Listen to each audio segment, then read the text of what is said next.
श्रोतेहो नमस्कार. आकाशवाणी पुणे प्रादेशिक वृत्त विभाग सादर करीत आहे साप्ताहिक घडामोडींचा आढावा घेणारा कार्यक्रम वार्ताचित्र. वार्ताचित्रच्या आजच्या आवृत्तीत आपण ऐकणार आहात राष्ट्रीय सुरक्षा सल्लागार अजित डोभाल यांना लोकमान्य टिळक राष्ट्रीय पुरस्कार केंद्रीय गृहमंत्री अमित शहा यांच्या हस्ते प्रदान, साहित्यरत्न लोकशाहीर अण्णाभाऊ साठे यांची जयंती पुण्यात विविध उपक्रमांनी उत्साहात साजरी, पुण्यात होणाऱ्या 100व्या साहित्य संमेलनासाठी राज्य सरकारकडून भरीव निधी जाहीर आणि राजहंस प्रकाशन आणि डॉक्टर राजजी ढेरे संशोधन केंद्राच्या वतीनं माणूसकार श्री ग माजगावकर पुरस्कार ज्येष्ठ लेखिका प्रतिभा रानडे यांना प्रदान.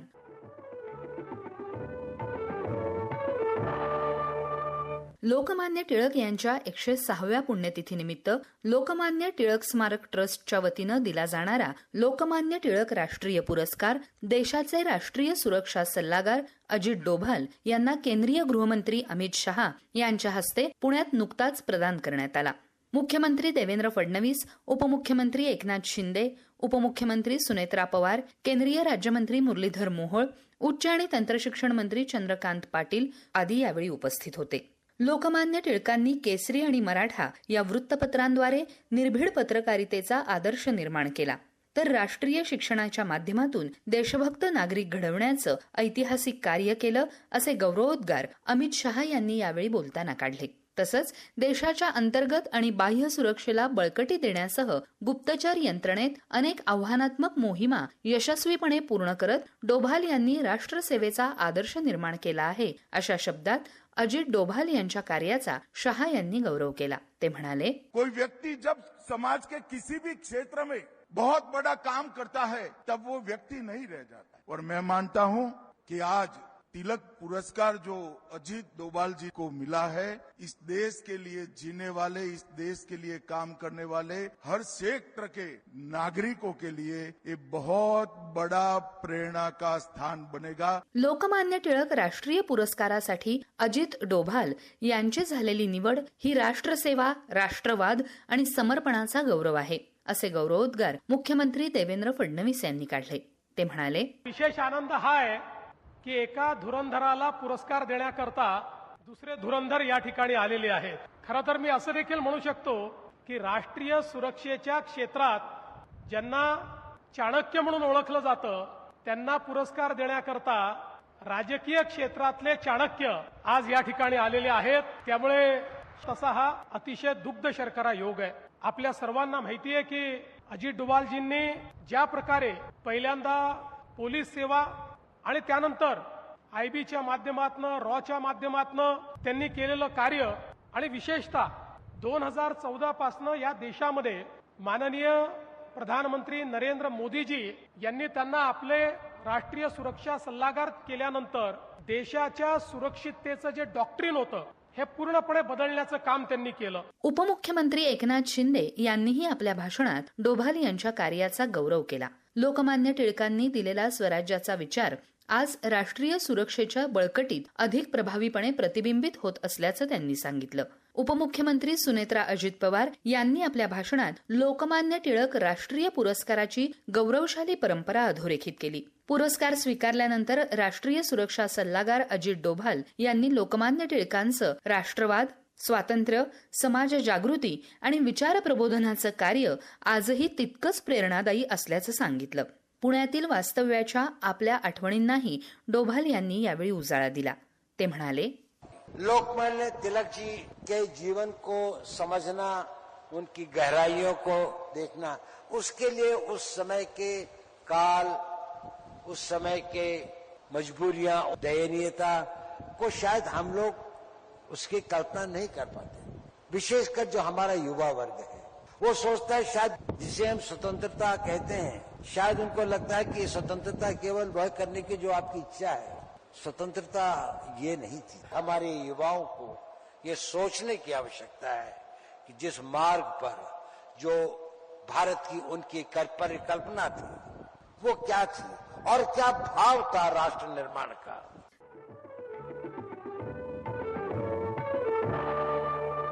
साहित्यरत्न लोकशाहीर अण्णाभाऊ साठे यांची जयंती पुण्यात विविध उपक्रमांनी आणि मोठ्या उत्साहात साजरी करण्यात आली.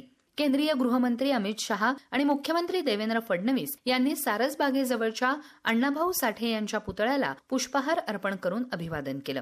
सावित्रीबाई फुले पुणे विद्यापीठाच्या लोकशाहीर अण्णाभाऊ साठे अध्यासनाच्या वतीनं दिला जाणारा यंदाचा लोकशाहीर अण्णाभाऊ साठे पुरस्कार डॉक्टर गंगाधर बापू रासगे यांना कुलगुरू डॉक्टर सुरेश गोसावी यांच्या हस्ते प्रदान करण्यात आला.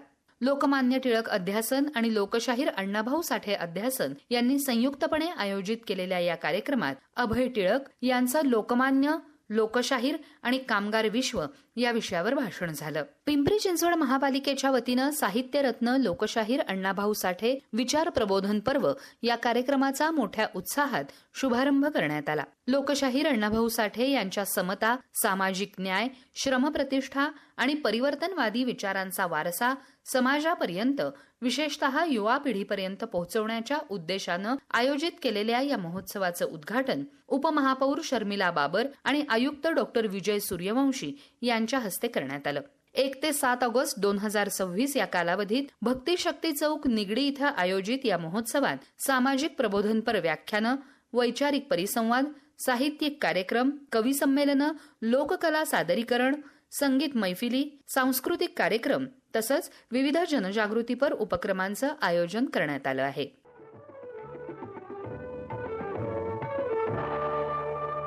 पुण्यात पुढच्या वर्षी जानेवारी महिन्यात होणाऱ्या 100व्या अखिल भारतीय मराठी साहित्य संमेलनाला 5 कोटी रुपयांचा निधी देण्याचा निर्णय राज्य सरकारनं घेतला आहे. उद्योग आणि मराठी भाषा मंत्री उदय सामंत यांनी नुकतीच पुण्यात याबाबत घोषणा केली. संमेलनानिमित्त होणाऱ्या 99 नांदी संमेलनं, परदेशात होणारी संमेलनं तसंच विद्यार्थी साहित्य संमेलनांसाठीही भरघोस निधी म्हणजे एकंदरीत 18 कोटी रुपयांचा निधी देण्याचा निर्णय झाला असल्याची माहिती सामंत यांनी दिली. साहित्य संमेलनाच्या आयोजनासंदर्भात उदय सामंत यांनी महाराष्ट्र साहित्य परिषदेच्या अधिकाऱ्यांशी संवाद साधला. त्यानंतर आयोजित पत्रकार परिषदेत सामंत बोलत होते. यावेळी महाराष्ट्र साहित्य परिषदेचे अध्यक्ष योगेश सोमण, प्रमुख कार्यवाह डॉक्टर स्वाती महाळंक, कोषाध्यक्ष प्रदीप निफाडकर, संमेलनाचे संयोजक समर्थ युवा फाउंडेशनचे अध्यक्ष राजेश पांडे उपस्थित होते. यावेळी बोलताना सामंत म्हणाले, 3 ऑक्टोबर ते 9 ऑक्टोबर हा जो कालावधी आहे तो अभिजात सप्ताह म्हणून आम्ही साजरा करतो. त्यावेळी देखील माझी मराठी, अभिजात मराठी हा कार्यक्रम 13 विद्यापीठामध्ये करण्याचा आम्ही निर्णय घेतला आणि तो आता तुमच्या आणि आमच्या संयुक्त विद्यमानं होईल अशा पद्धतीचा देखील आपण निर्णय घेतलेला आहे. त्याच्यामुळे अनेक गोष्टी आज या निमित्तानं आपण सुचवलेल्या महाराष्ट्र शासनाचा मराठी विभाग नक्की अंमलात आणेल आम्ही आपल्याला शब्द देतो. मी ज्या काही घोषणा म्हणण्यापेक्षा मराठी भाषेच्या निमित्तानं तुम्हाला जी काही वचनं दिलेली आहेत ती पुढच्या 15 दिवसामध्ये कशा पद्धतीनं मार्गी लावली जातील यासाठी पुन्हा एकदा तुमच्यावर सविस्तर बैठक घेतली जाईल. मुख्यमंत्री मोदयांवर देखील बैठक घेतली जाईल आणि 100वे साहित्य संमेलन हे जग पाहेल अशा पद्धतीचं दर्जेदार आणि प्रत्येकाला असं वाटेल की 100वे जे साहित्य संमेलन झालंय, प्रत्येक मराठी साहित्य संमेलन हे 100व्या साहित्य संमेलनासारखं असावं अशा पद्धतीचं वातावरण आपण नक्कीच महाराष्ट्रामध्ये, देशामध्ये आणि परदेशामध्ये निर्माण करू हा आशावाद या ठिकाणी व्यक्त करतो.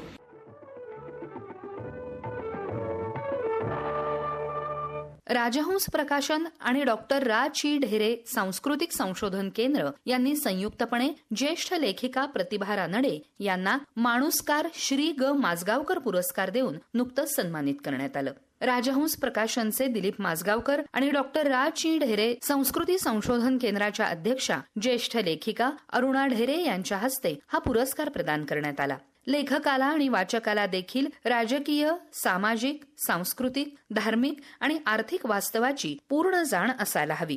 जागरूक वाचक, समीक्षक समाजात असतील तर त्यांचा धाक लेखकांना वाटू शकतो असं मत रानडे यांनी पुरस्कारानंतर बोलताना व्यक्त केलं. तर कुठलाही पूर्वग्रह न ठेवता विषयाचा तटस्थपणे अभ्यास करून प्रतिभाताईंनी आजवर लेखन केलं असे गौरवोद्गार दिलीप माजगावकर यांनी काढले. डॉक्टर अरुणा ढेरे यांनी पुरस्कारामागची भूमिका स्पष्ट केली.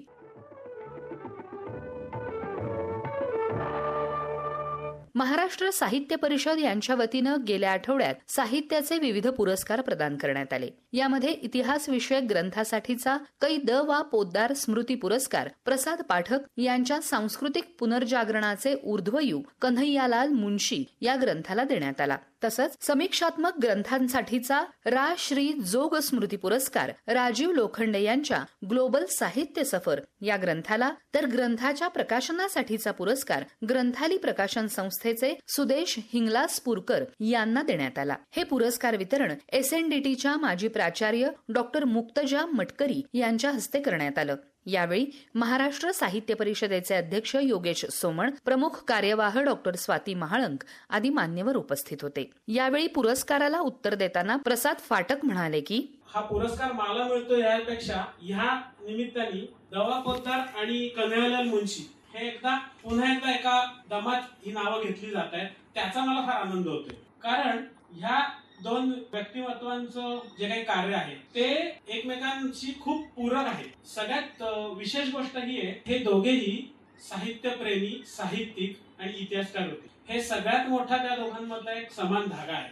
यावेळी मनोगत व्यक्त करताना मुक्तजा मटकरी म्हणाल्या की या पुस्तकांविषयी बोलताना मला असं बोलावंसं वाटतं की साहित्याची प्रकृती आणि प्रयोजन या दोन्ही गोष्टींना या दोन्ही ग्रंथांनी हात घातला. पहिल्यांदा मी बोलीन पाठकांच्या पुस्तकाविषयी. सांस्कृतिक पुनर्जागरणाचे अध्वर्यू कन्हैयालाल मुंशी. कन्हैयालाल मुंशी यांचं चरित्र, भारताचा राजकीय सांस्कृतिक इतिहास यांची फारकत अशक्य आहे. सगळं एकात एक गुंफलेलं किंवा गुंतलेलं आहे. हे आवर्जून मला इथे सांगावंसं वाटतं आणि हे पुस्तक हे सगळं अधोरेखित करत आहे.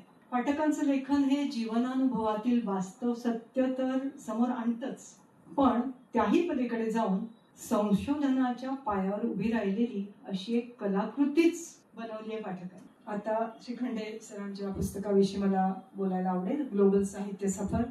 साहित्याला भूगोल नसतो, साहित्याला भाषा, प्रदेश, राष्ट्राच्या मर्यादा नसतात. म्हणूनच श्रीखंडेंनी निवडलेले लेखक हे साहित्याच्या जागतिक वारशाचे प्रतिनिधीभूत ग्रंथकार असल्याचं इथे ठामपणे जाणवतं.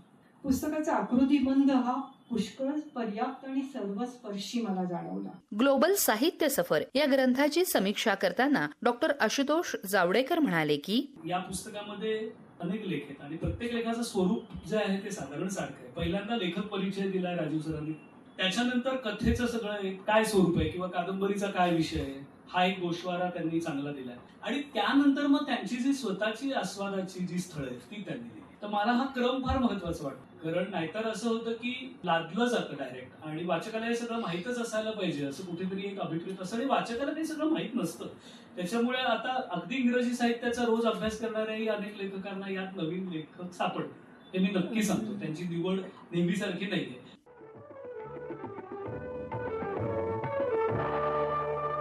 आंत्रप्रेन्युअर्स इंटरनॅशनल तर्फे JRD टाटा यांच्या जयंतीनिमित्त गेल्या आठवड्यात विशेष कार्यक्रम आयोजित करण्यात आला होता. यावेळी विविध क्षेत्रात उल्लेखनीय काम करणाऱ्या उद्योजकांचा सन्मान करण्यात आला. तसंच संस्थेच्या स्मरणिकेचं प्रकाशनही झालं. संस्थेचे अध्यक्ष अमोल जाधव, सचिव सुभाष माईनकर आदी उपस्थित होते. माहिती तंत्रज्ञान अभ्यासक डॉक्टर अच्युत गोडबोले यांच्या व्याख्यानाचं यावेळी आयोजन करण्यात आलं होतं. कृत्रिम बुद्धिमत्ता अर्थात AI मुळे पुढील 10 ते 20 वर्षात वैद्यकीय क्षेत्रात मोठी क्रांती घडणार असल्याचं मत माहिती तंत्रज्ञान अभ्यासक अच्युत गोडबोले यांनी व्यक्त केलं.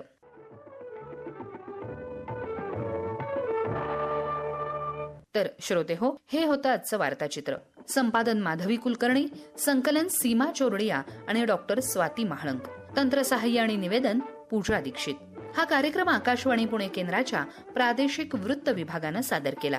पुन्हा आपली भेट पुढच्या आठवड्यात. नमस्कार.